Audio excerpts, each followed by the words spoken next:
Hey YouTube, coming at you with a viewer submitted from Afro Man. So there's two things. One, there's only 5 battles and I usually showcase like 10. So normally I would not showcase only like 10 minutes worth of battles. But they're in the 3,300 ELO range. So I'm like, okay, if you're that high, you're basically like leaderboard here. I'm sure people will want to see what a sort of leaderboard team looks like here. So team is Magnezone, Safe Swap, Jellicent, and Lantern in the back. They write up Magnezone is the grass answer. Jellicent lures out grass, comes back in with Magnezone to get energy lead, and sweep with Lantern. Team feels like it doesn't make sense, but hit Legend in Open Great League a few weeks back with a similar team, Chargebug, Feraligatr, and Water Gun Lantern. This is 1-4-1 set. All different leads, so provides some variety. I hit I was about to say, you probably should hit leaderboard if you're at 3,300. I hit 39 on the leaderboard yesterday, so figured why not share with another week of Fossil Cup. K-Pine just released a team that completely wrecks this one though, so just be aware. Depending when this one comes out, that may, again, teams come and go. Like I'm releasing either yesterday or this morning, I released a team of like that I'm probably pushing to Legend with right now too, so quick background on me. Actually, I'm going to read the background because it's kind of interesting.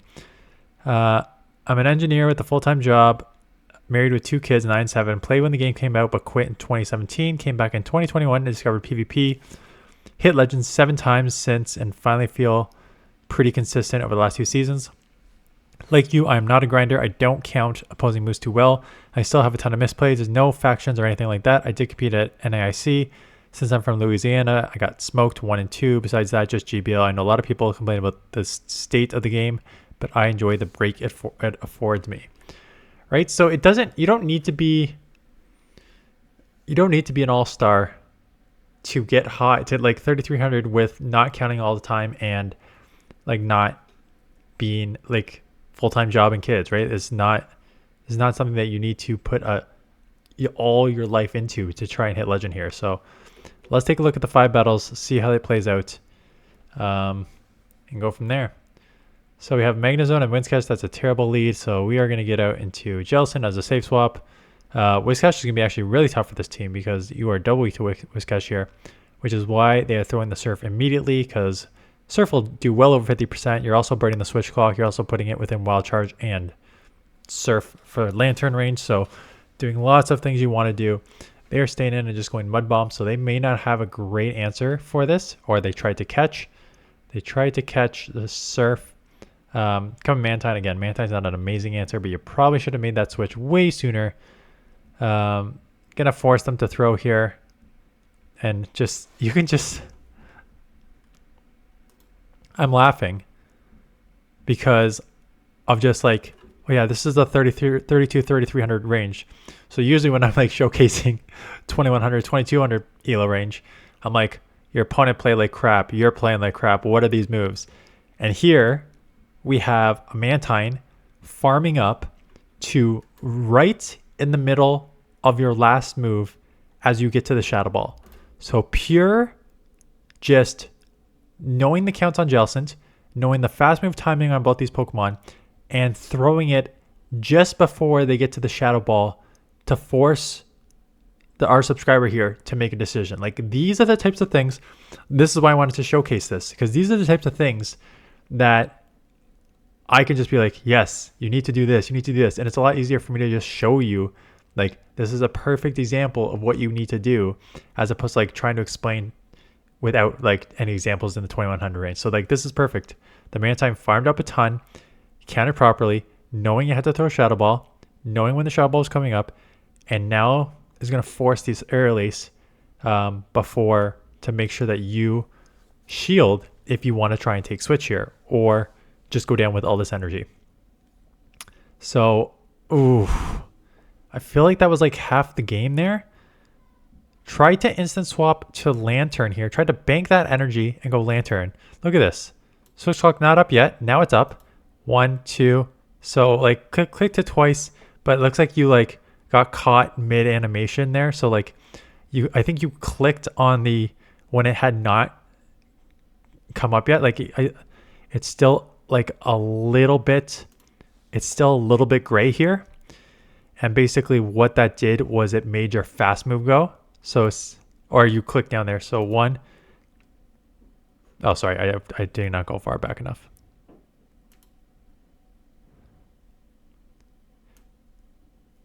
So what you're going to see here is that the lantern's going to have just a little bit of gray left, which means that it's still switch locked, which means you can't come in. So when you try to click it, it's still switch locked. And that first click made them go to the hex. And now your opponent did a 2-turn move versus a 3-turn move, which is why they got to move off in your switch lock. So that is what happened there. Just could not get out because you're still switch locked. Now you're going to do the one and just bank a little more energy. Just come in here, completely farm down. Don't worry about a move. I mean, you have no shields now, but going to come up with some energy here. That's a water pulse. They're only going to get one move off. Farm down completely. I assume the Whiscash will come back in and chip you pretty hard. I don't know if it'll take out. You'll probably live with like a few HP here. A little more than a few. Get that surf off. Force a shield here. You have, or they're just going to let it go and just go 2 shield whatever in the back. That makes sense too. There's an argument that you should probably just come Magna Zone and get ahead on energy here. That's exactly what you do. And it is a Sand Slash. So going for the mirror shot, knowing that they're likely going to shield. Just saving a little bit of energy. Forcing that drill run. Does take you out. And now it is bait time. Need to go surf and then land a Shadow Ball. So going surf. Going Shadow Ball. This will take out from this range, or 1 HP, 1 HP. And now it is a, 2. And now it is a 2 versus 3 turn fast move takedown. So close. Okay. Going to instant swap Jellicent, you probably will get punished here because, again, in a limited meta with like 12 Pokemon, if you have a Poliwrath lead, and your opponent goes into a Jellicent, you definitely have an answer for Jellicent. But they actually give up a shield anyways. Which, I mean, I guess you take shield advantage here. You drew out the Ferrothorn. You can still live and get to another Shadow Ball. This is the second time I've just done this video, another video where in this exact same ABB style scenario that they did the exact same thing and they do always live. 1 power up will not take out Magnezone, but 2 will, because you are very glassy, so 1 will not, but the second one will. So you need to make a decision here. Going to shield. Potentially watch for a comeback snipe. Or they're going to force you to throw here. Yeah, they're going to force you to throw here. Can't quite farm down with resisted volt switches. Land the mirror shot. Do you have a move? You do have a move, but not throwing it. I'm surprised you did not throw that move. Force that shield, and then you could have easily come in here and just taken this out. Instead, choosing to bank that energy, get the Thunderbolt off, because now if they shield and then put you in an awkward spot, you can't just wild charge right away on your Magnezone, because then you'd be taken lower. So I'm surprised you didn't dump that energy. Getting to the surf though, which will be enough to just put it in Volt Switch range. Oh, I'm surprised they threw here. I think they could have lived and got a move off here. Instead, now they just go down, and they. I think your opponent blew that. I still think you probably dump that wild charge on that Poliwrath and then come in Lantern. Okay, we're gonna go straight wild charge because we don't care about the lock-ons. Lock-ons aren't gonna hurt us. So just basically grabbing that shield. I'm probably gonna shield back knowing that you're gonna outpace. Makes sense. And again, your backline's kind of rough to Registeel. So just kind of taking switch here and then determining if you want to like instant swap after to try and dry out something. Yeah, you can see they didn't even hesitate. It was just an instant swap, basically blind, right? Because when you're playing these like ABB style teams, you need to make that swap anyways. And they already said like, I'm using Jellicent to try and draw out Ferrothorn. Is essentially what they said. So basically once you took out that Reggie, you cannot just let the Magnezone go down no matter what. Doesn't matter what comes in, you need to make that swap to your safe swap to try and draw something out. The fact that it was a Poliwrath that they switched into just also was kind of lucky. But now they just get into their own Jellicent. So you should have maybe like half a Hex advantage. They shield. Now it's going to come down to, I think, a bait and then CMP here. So I wouldn't be surprised if you let it go, because I feel like they were going to bait and then because they have to try and CMP here. Yeah, because basically that's the only way they're going to flip the matchup. Again, I'm glad there's only 5 battles, so I'm going to talk about a lot of this stuff. That's the only way. It's not the only way. Don't get me wrong. One way is they throw Shadow Ball and you don't shield. That is a way to win. But in the sort of practical sense is if you're behind by half and your opponent goes Shadow Ball and then the other Jellicent is like, okay, if I go Shadow Ball, I cannot get to another Shadow Ball. I'm going to lose no matter what. So I have to try and bait there. Whereas on this side, it's kind of like, well, I grabbed the shield and I have 2 electric to deal with Jellicent and Poliwrath, so I don't need to shield. So it was kind of just like both scenarios coming to fruition at once and just letting it go. So you lost CMP there, but going to have a ton of energy here, getting this wall charge off to take out, and you'll be able to go back to back. If not, you can just reset immediately on Lantern anyways, and then just the top left. Yeah. So Sand Slash, again, kind of a tricky one here. Going straight Wild Charge, grab a shield or take it out sort of thing. And then got the instant swap off, so got the shield. I assume you'll just let this go because there's no point of shielding this. And why do I say there's no point of shielding this, right? I guess I shouldn't just like gloss over these things. Here's why there's no reason of shielding this. At least the first one. You're trying to draw out a hard counter, right? So there's the potential that you're going to draw out a Lantern or a Ferrothorn here. So you coming into to a Sand Slash here and then shielding up a Sand Slash shield makes no sense if one of their opponents if the opponent's Pokemon is just going to come in with a Ferrothorn and Lantern and beat you anyways. So you just let that Sand Slash move go. Now, a second one may take you out here. So now this one you actually kind of have to shield. And so you're like, why did I not shield the first one, but I'm shielding the second one? And the reason you're doing that is, again, the first one you let go because if they're going to swap instantly, they're going to do it anyways. If they dump all their energy, you have enough energy on your own now that you'll be able to significantly do a ton of damage. If they let's say they have the Ferrothorn and Lantern coming in now, you'll have enough energy at this point to throw 1 Shadow Ball, potentially 2, which means that you can either like almost take them out or chip significantly, that your Magnezone will be able to Volt Switch down and get ahead on energy here. So that's why we're shielding up the second one. Plus, if they stay in here, then you can go there. There's your Pelipper, held back on the potential catch there. Shadow Ball probably does not take out. They're probably just going to go straight Weather Ball themselves. So just going straight Surf shouldn't take out. They'll live.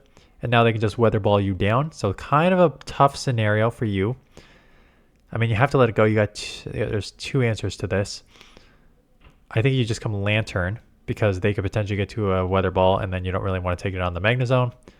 So you come in here and they have a Jellicent in the back. So they are, you should go straight Thunderbolt because they're just going to sacrifice this is my guess. I'd be surprised if they shield.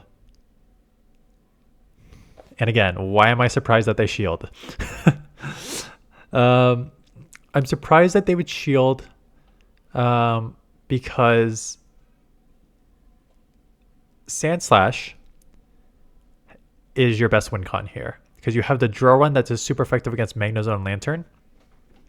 But basically they didn't come right away into it because they are trying to chip you here with a Shadow Ball to put you potentially just in like Claw/Ice Punch range and draw out your energy. So they're going to get a Shadow Ball here. You're letting it go knowing that draw run is the option that you need to worry about. They're hoping that they can just shield this and potentially claw you down and just go straight Ice Punch from this range. So they're probably going to farm right till you get to Surf and then throw the Ice Punch. Yep, right? They tried to farm down all the way, recognized they couldn't. Throw the Ice Punch just to take you out, and they're probably going to bait here. Yeah, but they're probably not going to get to 2 moves, so it's probably worth shielding. I was going to say they have to try and bait and go to the move, and they can't do it, and now that you'll win. So Fairthorn, again, this is where you want to see it, right? We're trying to draw this out anyways. We're both farming up because we know if we throw a Wild Charge, they're just going to one-shot us with Power Whip, so we can't throw it right away. So just going to go the Mirror Shot. They know they don't need to shield because there's no way you're throwing a Wild Charge right away when it doesn't take out, and I'm going to throw a Power Whip to take you out if you do. So they do drop their first Power Whip, so now I would expect you to throw, but now you get caught the 3 versus 4 fast turn animation. So definitely going to shield. You're going to be at 2 moves. I would be very surprised if they did not just let this go. So they let it go. You should just be throwing blindly. Doesn't really matter what comes in here. I wouldn't be surprised if they shield and just spark down. Wow, they let it go. That is actually crazy that they let that go. Now you put your... And they're not even getting out of this. Oof. They must be weak to electric in the back. What are they doing? Yeah, so there's your Jellicent in the back. They do have a shield advantage. How do you play this out? Because they're going to farm. They're going to throw this Shuttle Ball before you get to the move here. But you're going to chip a ton. But they're going to throw and take you out and have more energy than you, or obviously more energy than your Jellicent will have. So coming in straight here, I feel like you're going to try and catch. Could be a Shadow Ball. Shadow Ball won't take you out, but it'll hurt. Oh, jeez. Hoping that the Hex and Surf is enough, or that you can like Volt Switch here. Are you going to try and catch like right around here? Yeah, tried the catch. Did not quite get it. They're going to have a Shadow Ball.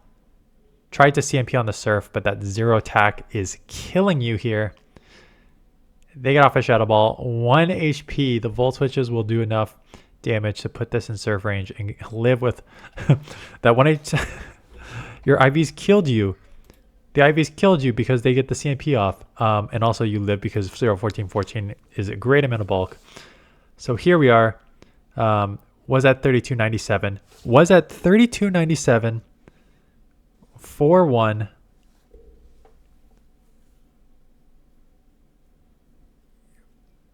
$32.97 to $33.20, and that, my friends, is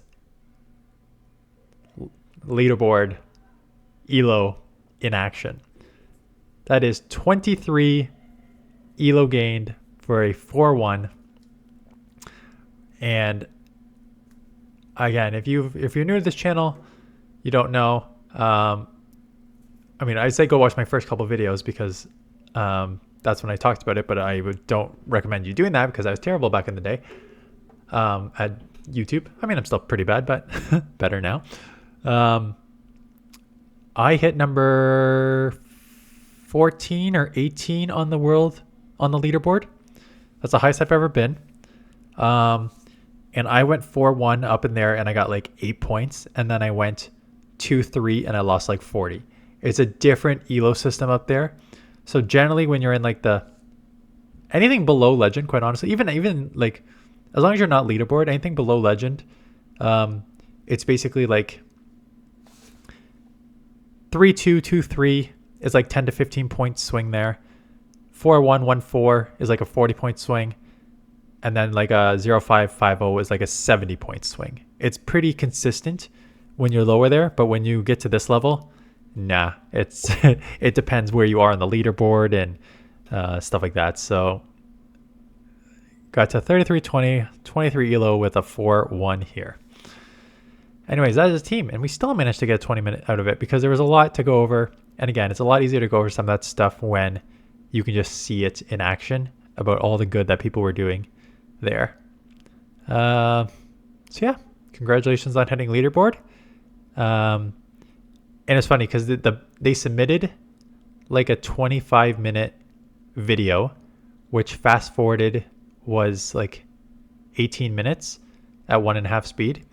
And then it's cut down to just under 10 minutes because there was like 8 minutes of just waiting for people because that's how long it takes. And when you're in that range, it takes like 5 minutes to find someone to battle. It's not great. Anyways, that is it. Thanks for this mission, and I will see you guys in the next one.